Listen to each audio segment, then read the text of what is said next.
Hi, Primas. I'm Roxy, And I'm Giselle. and this is the For Las Primas podcast. Welcome back. So, you've heard it before. Latinas are fiery. But what if the fire is more about survival than spice? Let's break down the truth behind the fiery Latina stereotype. Yeah, just because we speak with passion or show emotion, suddenly we're labeled as too much.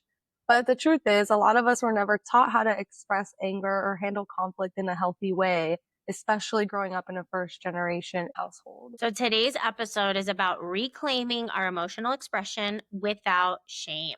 We're diving into how our upbringings shape the way that we deal with conflict, why the fiery Latina label is so harmful, and how we can create a space for honest conversations without being dismissed. Because we're not fiery, we're just human.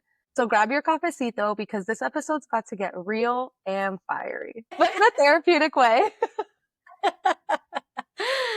Oh, I am so excited about this topic. I mean, I have so many things to say, but before, how are you? Good. So it was the playoffs in my tennis league for singles, and I made it all the way to semifinals, and I lost in the semis, but proud that I made it that far. Congrats. I support you, and also I'm still shocked by your tennis career that you just started 2 years ago, and you're like, oh my God, no big deal. I'm just a professional tennis player. So basically, I'm gonna go to the US Open now. Oh, that is so awesome. I've been really disconnected from my astrology lately, and I feel like I need to get back into it. I need to know what's going on. What am I thinking? What am I feeling? Somebody tell me. I don't know if you go through these periods, but sometimes I go through these where I'm working on myself nonstop and I'm doing a lot of internal work. I'm trying to dig deeper within myself. And then I go like 4 months without doing anything. And then I have this call to reconnect with myself. And then I jump back into it. And so that falls off, but I'm coming back around to wanting to dig deeper. I think anytime that I feel stuck or I'm like, I don't know what to do, I'm like, what is my astrology saying? What is it saying? Last night, one of my cousins called and we got really into our numerologies and we all did our personal numerology charts and we learned a lot. That shit I need to hits step deep. back. I need to step back. I am not super familiar with numerology, so educate me and bring me up to date. So I use the same website, Cafe Astrology, that you do like your birth charts in. They can do a numerology chart for you too. It basically gives you an entire reading based on the numbers. But it Okay. was really freaking spot on. Well, I'm going to message you after this for the ChatGPT prompt that you used. Yeah. Everyone, feel free to message me. I'll give you the prompt. My husband and I, we did the version of a birth chart that's for where you're supposed to live. It's a map of the world and it tells you where your lines are. Mine are over the Caribbean. All of them, overwhelming amount. I should either live in an island in the Caribbean, Colombia, or like anywhere in the line of the ocean in the Caribbean. Through and through, I'm an island person. Where was Garrett's? I don't recall. You're like, that's not important. It's not important. He's just going to come with me. I don't recall. I have a very side note, but have you done bar classes? Yeah, I've done a couple. There's a gym not far from my house that I go to with one of my girlfriends, Rachel, and I like it a lot more than I thought I would. I feel that think I've been doing the wrong classes. this one is good. Yeah, because my sister loves bar. I feel it in the deepest part of my glute right now. My legs are still shaking from this morning's workout. And she's like, arms, you got it. You can do it. And they're 3-pound weights. And No, I they was humble like, you. oh my God. I'm like, shaking.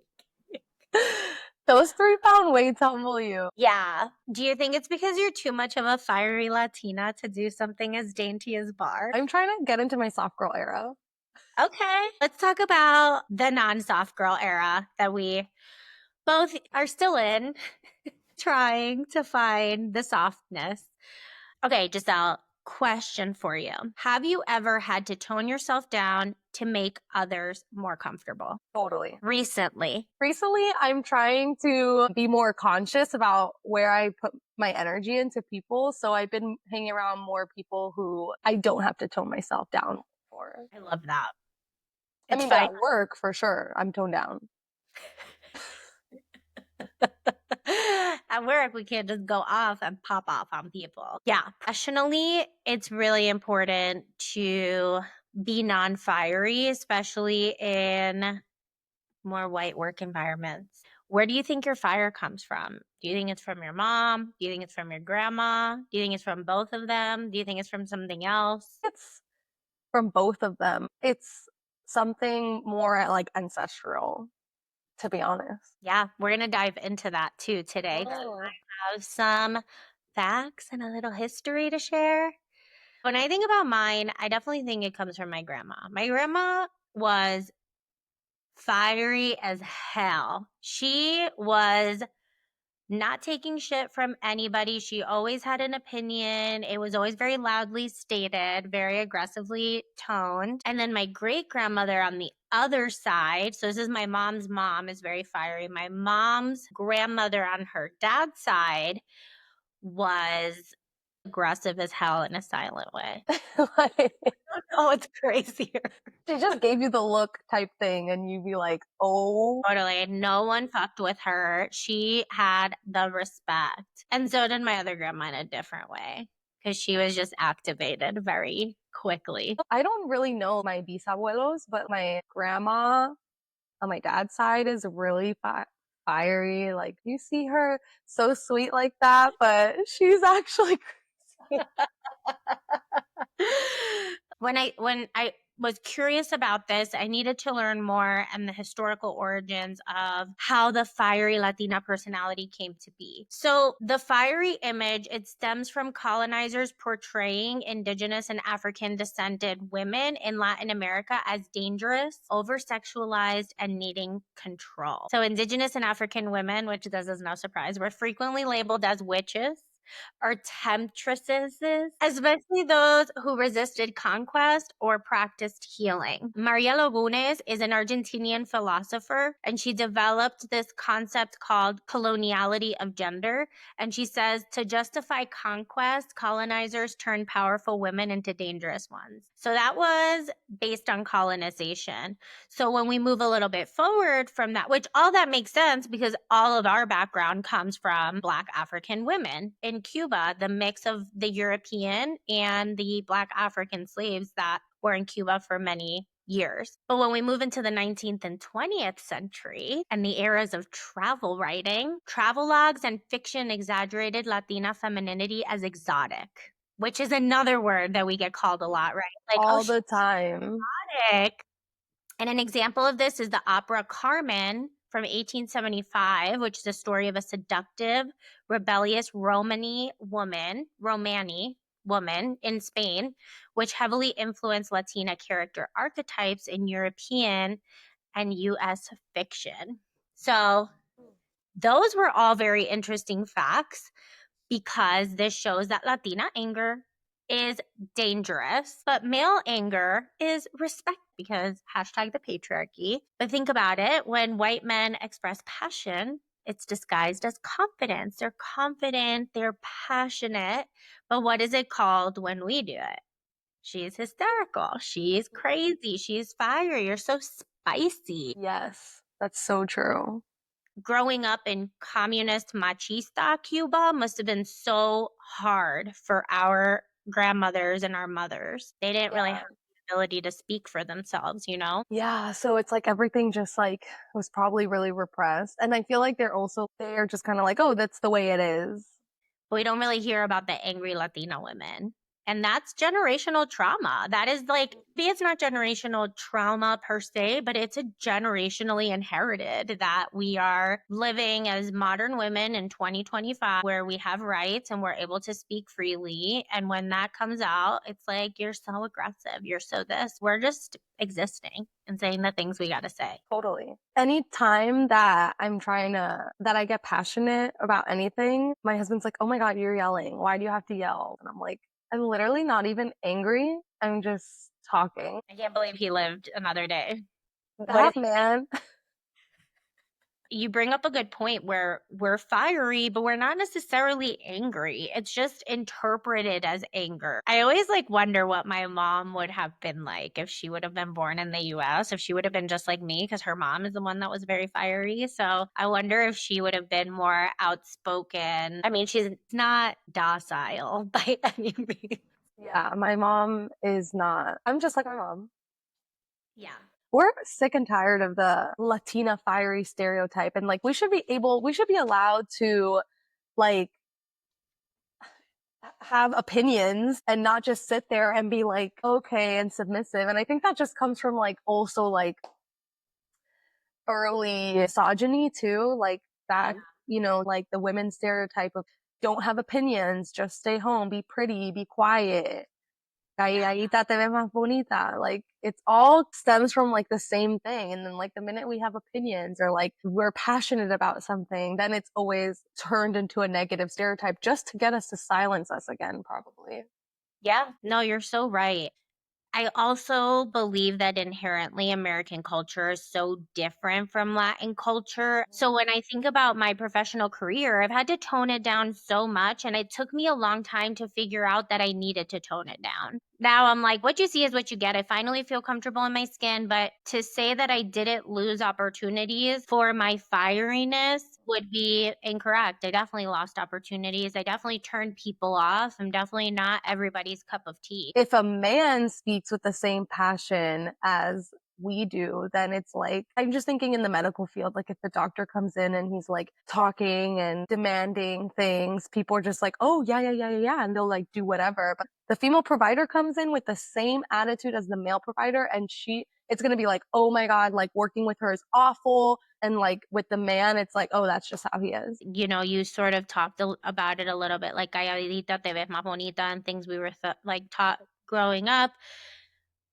Growing up, if you were ever like pressed or act ungrateful, we were always silenced with, you should be thankful that you live here, that we're here, which is also a way of silencing emotional pain that exists across, I think, a lot of immigrant families. And our generation is the first one taking the brunt of it and saying, actually, wait, it doesn't have to feel this way. It doesn't have to be this way. So, are we inheriting this anger? Well, fieriness. I don't want to call it anger, but I don't know that it actually is anger. It might be anger. I don't know. But it's kind of crazy that we're the ones taking it on and figuring out what that means and identifying it and carrying it with pride, not with shame. Right, right. What's so unique to the first generation immigrants families is that like our parents had to assimilate, I think, harder than we did or we have. And they're like, and in that assimilation, they're suppressing a lot. And so then we have more of the freedom to be like, okay, I don't need to suppress so much. Thinking about like how different our cultures are, American cultures and Hispanic cultures. I think about the guy that worked on my house and his wife lived in the Dominican Republic and he was coming to work on my house. He'd be like, oh, mi mujer, because his mujer was like pissed that he like wouldn't answer the phone. That's my woman. Like I got to do that for her. Whereas like here, it's different. It wouldn't be like that. It would be like, oh my God, like she's She's so annoying. She's too much. Yeah, mad. exactly. Yeah. I think back to my relationships in my 20s, whether they were boyfriend situationships that I found myself in. And I was definitely I have been called too much my whole life, starting from when I was little. I was too loud.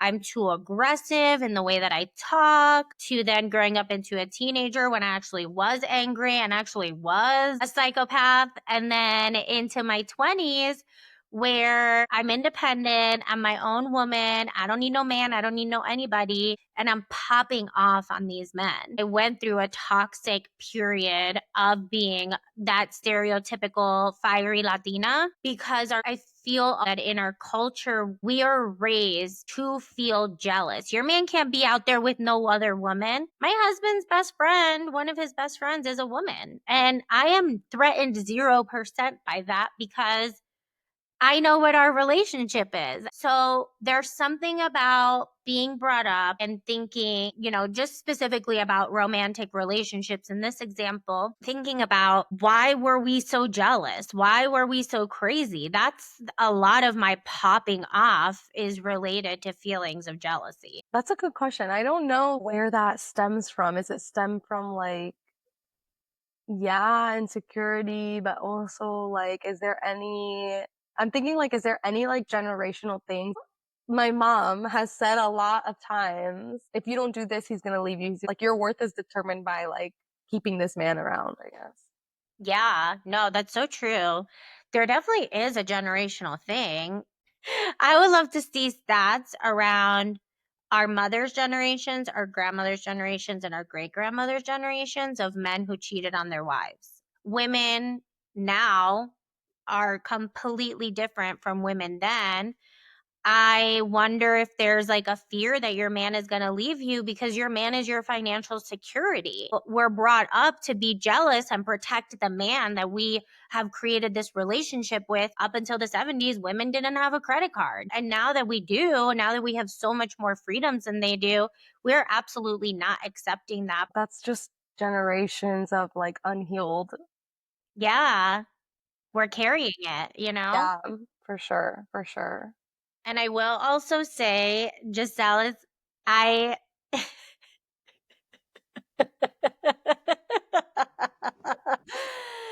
Giselle is crazier than me. It's funny because this is something I've worked on a lot, and my husband has helped me a lot in my healing journey of like being a very reactive person, which I think leads to that fieriness, right? My husband, many times, he tells all of his friends the difference between white women and Hispanic women is that Hispanic women are just gonna get you in the moment. They're gonna tell you all the things they need to tell you, and then it's over. White women will repress that and they will kill you in their sleep, right? So I think by being reactive and all of that, he has showed me, he's been a mirror to my own toxic behavior. And I'm so thankful for him to have taught me that. And I have 5 years on you on this topic too. I think you've healed so much, even from when you were in your early 20s, in your earlier relationship situationships that you found yourself in. Yeah, for sure, for But sure. how do you handle that when you are in like the heat of the moment? I'm very reactive. I did read somewhere that it was talking about like how your perfect partner, it will be a mirror to you. And and I feel that as well. I feel like Ryan has helped me a lot, like to see how crazy I am to some extent, because sometimes I feel like, you know what it is? I'm very tough. I'm very tough. My love is very tough. And I feel like you need to have some sort of accountability for your actions. And when I feel like you're not having that, then I become reactive because I'm like, if I can do it, you can do it. You know, I'm emotionally intelligent doesn't mean that they are. I don't know. I've always been reactive ever since I was little. One of my earliest memories is literally my grandma.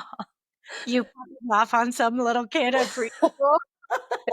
My grandma being like, you need to count to 10. That was when I was like so young. So yeah, I'm not counting to 10. I think I softened, especially when I had my son. So Mm. becoming a mom helped me enter more of my soft girl era where I used to pick every battle and I just don't anymore. I've learned to like prioritize what I'm being mad about or what I'm letting come in to my circle. And also, I've entered an era where no one really has a say in my peace. If I can emotionally regulate myself while my toddler is triggering every single inch of my being, I got this, I thought the gentle parenting of like self regulate, like you're mad at a little kid. And that's how I feel with some adults. Like some adults, as I'm like feeling myself, the pressure is rising, my eyes are starting to glaze over, I'm getting triggered. The earrings are coming off. The earrings are coming off. I remind myself that some grown-ups are still toddlers who just grew up and never emotionally evolved. So maintaining my peace is so much more important. Yeah, I think that's it. Prioritizing what I want to put my energy into. That's like really what I'm working on. And patience. I think that I've gotten a lot more patient as I've grown up and really thought about, okay, is this a battle I want to pick or just like deal with it? An intention, like thinking about what is my intention getting this across. If I take the moment to think about that, 9 times out of 10, I won't pop off.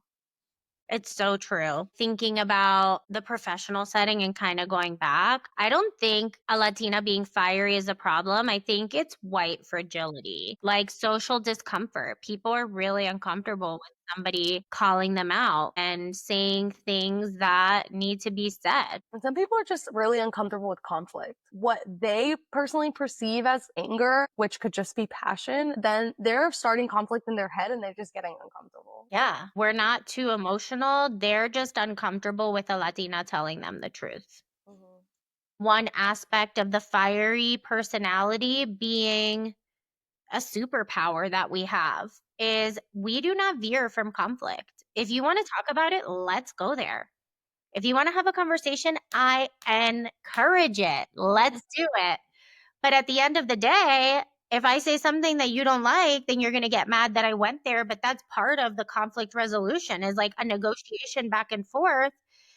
Mhm. There is something about injustice that has just that I get so angry about that. Injustice makes me so incredibly angry.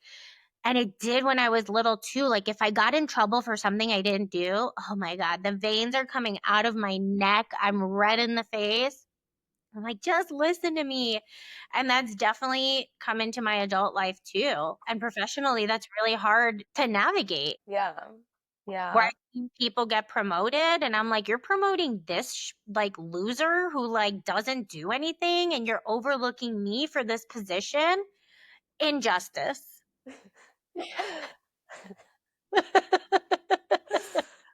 Oh, that's tough though. Yeah, I think for me, the fiery personality has been the hardest in a work Mm. setting, especially when I was younger. I've learned to assimilate to American culture, Mhm. and that's sad that I have to say it that way. But I've learned that it's a game that you just have to play. But in my personal relationships, I'm unwilling to play Mhm. any type of game where I am negotiating my authentic self. Agree. Agree. Another thing that has affected the stereotype, especially in the US around fiery Latinas, is the film and TV industry. Yes. We're Like doing better. We're doing better, but feel better. Yes, 100%. I know we mentioned previously about Modern Family and mhm, Sofia Vergara's character there, but that's like really what I think about when we think about like the stereotypical Latina portrayed in TV and film. My mind goes there. Maid in Manhattan, she's a maid. Oh my God, yeah. That was crazy. I think we're doing, like I said, better. I think that there's more opportunities being created. I think even though we're living in a society now that thinks DEI or an administration that believes DEI is negative, it's really been important for Latina women, especially in Hollywood, to be able to get important roles that weren't just, typecast roles like the temptress or the loudmouth. Like Sofia Vergara, she has the body of like the typical Latina woman, right? And so does Salma Hayek, and so does Eva Longoria. But I don't look like that, and I'm Latina. My body is very different. I do not have, a voluptuous hourglass. Like that is not my body, and I think that is not the body for most Latina women. It's just so strange to me. Also, too, like, I mean, just going off that same like thought process, the way that we dance in our culture, like dancing salsa, reggaeton, it's all very like hip forward. And like in American culture and music, they don't really dance with their hips a lot. So I think too, all these little colonizers, when they went to like the Caribbean, they were like, oh my God, they just fell in love because they never seen hips move like You think they were like pointing? They were like, I don't even know what they were doing. What, like when Elvis was shaking his hips and everybody was like, oh my God, Elvis. I'm like, have you seen a Cuban woman That's doing what I'm like saying. well, hello. Like it was too much for them. They were like the temptress, the seducer, because Yeah. they got tempted and seduced Yeah. because they just can't control themselves. The Green Davis Institute on Gender in Media found that Latinas are the most sexualized group on screen, more likely than any other group to appear partially nude, speak with an accent, or express hot temper. Tracks. It does track, and we are sexy, and we do I have was aura about us. Like there's no I was gonna dis say sorry that we're hot. yeah, we're hot.